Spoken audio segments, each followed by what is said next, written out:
In this video, we're going to take a journey in life. And we're going to start with the smallest scale of life that is indisputably life, and that is the cell. Now, the reason why I qualified that a little bit is some people debate whether viruses are living or not, because they have certain aspects. Viruses can reproduce, they do have genetic information, but they need other living forms to reproduce. In particular, they need other cells. But even though we imagine cells to be these very, very small, microscopic things, they are in and of themselves almost an entire world. And we go into depth into that into other videos in Khan Academy. But the fact that every cell in your body, except for a few like red blood cells, have all of your genetic information in them. All of those 3 billion base pairs of DNA that make you a human being, in and of itself is mind-boggling. But then the fact that the cell specializes, so that not all cells are the same, even though they have that same genetic information, they somehow know what type of cell to be, that's even more interesting. So we could start at the most basic building block in your body, or really any organism's body, and that's specialized cells. So what you're seeing here is a big cluster of neurons, which are dyed here in the red. And I believe these blues show their actual nuclei where they have their genetic information. And then dyed in green, you have what are called neuroglial cells, which are other types of cells that are inside the human brain, mainly to support neurons.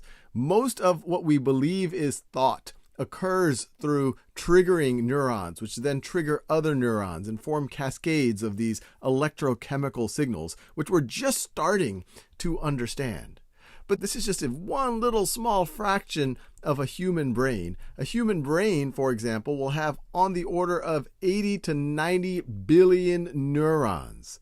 And for every one of those neurons, depending on what part of the brain you're talking about 5 to 10 neuroglial cells. So you're talking about many hundreds of billions of cells just in one human brain. But then if we were to zoom out a little bit, and you take a bunch of these specialized cells working together, or at least near each other, you have tissue.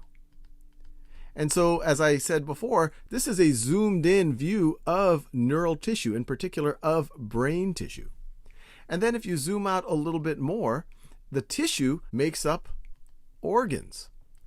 And if we're thinking about neural tissue like this, we can imagine that it makes up the brain, which is an organ.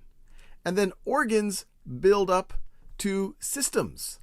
And right over here, you have a picture of the nervous system of which the brain is a part. You also have the spinal cord, and then you also have all of the nerves that go throughout the body. So we have a system. And then you put all of the systems together, and you get the actual organism, which of course you can somewhat visualize right over here, where you can see all of these different organs and organ systems put together to create who we are. And just to connect the organism with the cells, that basic building block of life, if you are an average sized human being, you likely have 30 to 40 trillion cells in your body. And if that isn't mind-blowing enough, and it is just an estimate, it's estimated that there's as many as 100 trillion bacteria in your body.